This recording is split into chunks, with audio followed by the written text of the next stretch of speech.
Sweetie, talk about a prejudgment. I am issuing a formal apology to you, Jonah. Honey, you gagged me this episode. You gagged me. Hello, everybody. Welcome back to my channel. My name is Queenie. For those who don't know me, reviewing Love Island USA Season 5, Episode 11. A lot of people were concerned about my little announcement at the end of the last video, but sweetie, this episode has brought me back. Before I get into it, please make sure to like this video, subscribe and hit the bell, and leave a comment down below. So I just want to say that my notes reflect how I was feeling in the moment of watching this episode. Okay, so just walk with me. All right. My first note says, Jonah talks to Carmen and this man has no game whatsoever. Again, Jonah, I'm sorry. This is how I felt at the time. I'm expecting nothing, but I'm open to everything. I want to get to know everyone. You're all gorgeous. Then start to make decisions of, you know, could it be this? Could it be that? And go from there. I literally wrote, where's the spice, the charm, the oomph? Yo, it is so true that different people bring different sides out of you because, anyways, he talks about being self-sufficient. He has his own, he doesn't want for nothing. And so that is good. It's going to make him a great partner. But at this moment, I was like, I wonder if he is able to turn it up in the romance department and the flirting department. The answer is yes. Yes, he can. I'm glad to hear that Destiny's open to getting to know other people, but honey, Kenzo, I know he looks good, but no. You're still open to getting to know people? Absolutely. Yeah. I mean, that's what we're here for. You know, we have to be able to have like spiritual talks or growth talks. I think that's why we're here on this earth, to help each other out. I agree. Here's the thing. This is why I don't like hearing people's type, because I'm here like, okay, now don't get me wrong. Just because you have a type does not mean you can't like anybody outside of that type. We know. But because he said coming from Mexico and seeing the people around him just kind of got mundane, came to North America, came to the United States, and saw fairer skin, blue eyes, blonde hair people, and that really intrigued him. And so that's his type. Seeing Destiny, I'm here just like, not only is she not blonde or have blue eyes, she's even deeper skinned. That's where I'm just like, I feel like he's wasting my girl's time, but you never know. I didn't really see a vibe between them regardless, but like I just said, you never know. Emily says she's obsessed with Australia. Honey, me too. Me too. One time I was on a movie set and the, is it called a DP? Who was he? The EP? Executive producer? I think so. Somebody. He was Australian. Sweetie, I was not taking any directions. I was not taking any directions. I was a background actor and I was not doing background. I was doing main character. I wanted to be right beside him. So I get her fixation with Harrison, on top of the fact that he's good looking. I bet you have an interesting story. Do you know what? I do. And now doing the gold and diamond trading. Yeah, you're like iced out. Yeah. Damn, I didn't even realize the layers. A bit of bubbliness, which is awesome. She's she's attractive. We seem to hit it off a little, which is good. So some people in the comments were saying that why would they even bring Harrison here since he lives so far away? They're basically setting up the person who matches with him for failure, setting them up for failure, because why would you sign up for something long distance? She says that her dad is a Marine, and so right now they're living in Houston. So I'm thinking, regardless of who she gets with, it might not even be Harrison, but being in the Marines, I would assume that she's used to just picking up and going, you know? So even if she's with somebody who's across the country, United States itself, it might not be a big deal for her. She's talking about she wants a baby daddy, but later on when she's talking with Marco, she really is making an emphasis on like family connection rather than just having a child for the sake of having a child. So yeah, if she's one of those girls who would pick up and leave for her man, I definitely can see that considering her upbringing. Keenan and KK both acknowledge that Emily is a stunning girl. So Kiki's here, what's her name? KK. KK is here listening to Keenan say all these flattery things about Emily, and she's like, yeah, you know, I'm seeing some red flags, but it's okay. I like it. She got a nice ass. She do. She do got that. She do. She's pretty too. No, for sure. Like, and then I seen her look, I was like, all right, yeah, all right. You know what I'm saying? It's in the third, but nothing like that I'm actively looking forward to. She's got a nice body. Keenan's into that kind of stuff. Every time Keenan tells me something that should make me feel some type of way, it makes me like him more because he's just so honest and blunt and upfront with me. Now, I'm not going to lie to you guys. I know there's a lot of love for KK, and I love her too. I love her too. Where I give her a little bit of a side eye is the same thing with Hannah. You acknowledge that there are issues, but you proceed anyways. Like, at least address them. I will give Hannah that. Hannah tries to address the issues that she has with Marco. But KK literally said, he says things that concern me, but it makes me like him more. So damn, listen, you can't want for somebody what they don't want for themselves. Like, baby, what? To me, that was kind of alarming. I said, no, KK, no. You guys let me know what you thought, because I know some people are just writing for her regardless. You know, you root for women's rights and wrongs. That's totally fine. But I'm just like, KK, what happens at the end of the episode kind of makes sense to me, because you see the issue and you proceed regardless. So Anna's talking to Destiny, and she has learned about the kiss between Cassie and Leo. Why she now felt the conviction to get herself up and walk herself over to Leo and Cassie, yet only talk to Cassie, I don't know. I don't hold grudges. I move on, and I feel like I won't be able to move on unless I forgive the situation. Before you pulled him for a chat, that's when he kissed me. I feel like that's something that you should have told me. I thought I squashed my drama, but then somebody, I have no fucking clue who, decided to stir a pot that was already washed and put away. This would have come out regardless. It definitely would have come out regardless. And so whether it was Destiny or somebody else, I'm just like, somebody was going to say it. Somebody had to say it. Like, come on. Regarding Anna, I'm just like, what is the issue? Like, what is it that you're upset about? You know, before she was mad at Leo because he was supposed to have loyalty to her because they were exploring each other. But then it was he was supposed to have loyalty to her because they're in a couple. And now it's Cassie should have loyalty to her because, what is it now? They're friends or whatever. And I'm just like, okay, but your problem was them having interest, right? You forgave her for that. And also you had ended things with Leo even before the kiss happened. So what are we mad at? Anna. You're just looking for things at this point. I think she knows that she doesn't really have much going on, so she's just got to create some kind of drama for herself. I'm not understanding her thought process here. It's not making any kind of sense to me. If you're mad at anybody, be mad at Leo, but then you also can't be mad at him because you did things before he kissed her. What's the issue?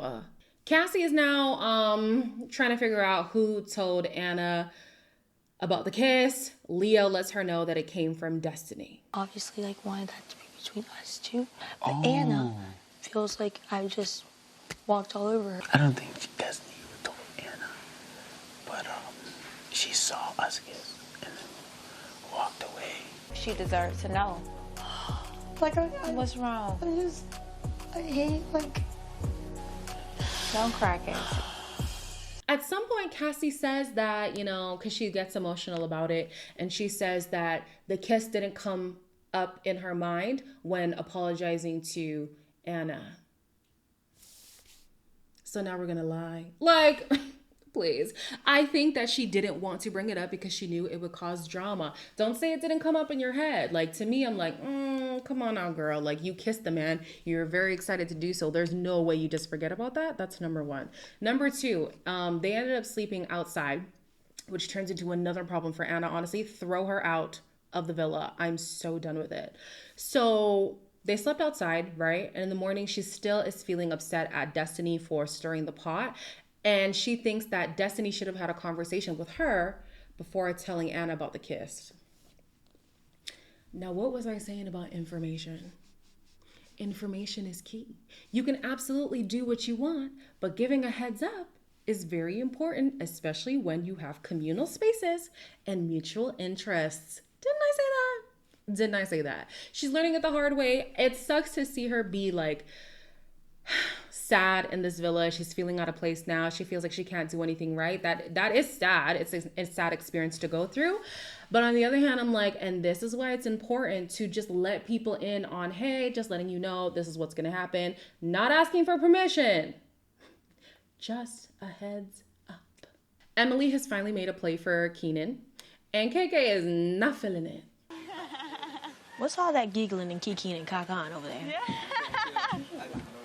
Shit, it's my man. I wouldn't say I'm threatened. Never threatened. I don't know. I just don't know what to expect. We are still open.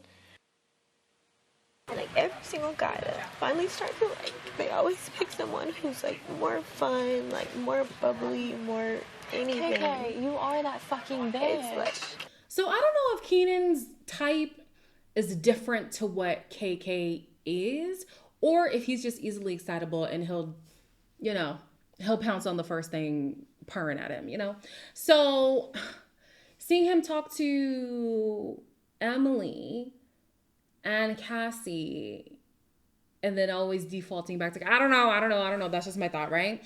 Yesterday in the show's timeline, Keenan and KK were just talking about his interest in Emily. And I'm thinking to myself, that would have been the time for KK to maybe set a boundary of like, okay, well, if you do want to talk to her, at least still make time for me, or maybe don't do it in my face, or just let me know beforehand so I can manage my expectations. Like, I gotta remember this cast is young, child. Okay. Yeah, so I feel for her. I do. It's uncomfortable to watch, especially after their hideaway escapade. So, will oh my gosh, their names. Will Keenan fall for it? I think he will.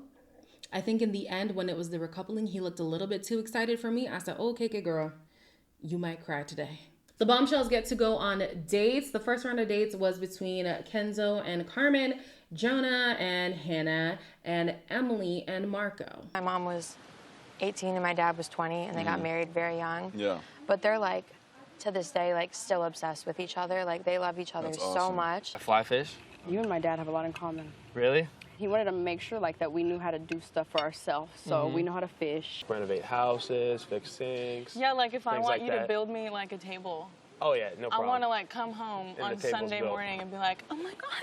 So some of the things that I picked up from these dates, I absolutely agreed with Carmen saying that her parents set the bar. I tell my mom all the time that she set me up for failure. Like looking at my parents' marriage, I think this year they'll be married 36 years. 35 or 36 years, I'm not quite sure, something like that. And I'm just like, yeah, you messed it up for me. You absolutely messed it up for me because that's what I want. And I can't find it. Anyways, so yeah, I definitely hear her on that. Jonah and Hannah's dad have a lot in common. They're both countrymen type of people. Hannah says that her dad made it a point to make sure that his daughters are self-sufficient, can fend for themselves, can survive if need be. Love that for them. And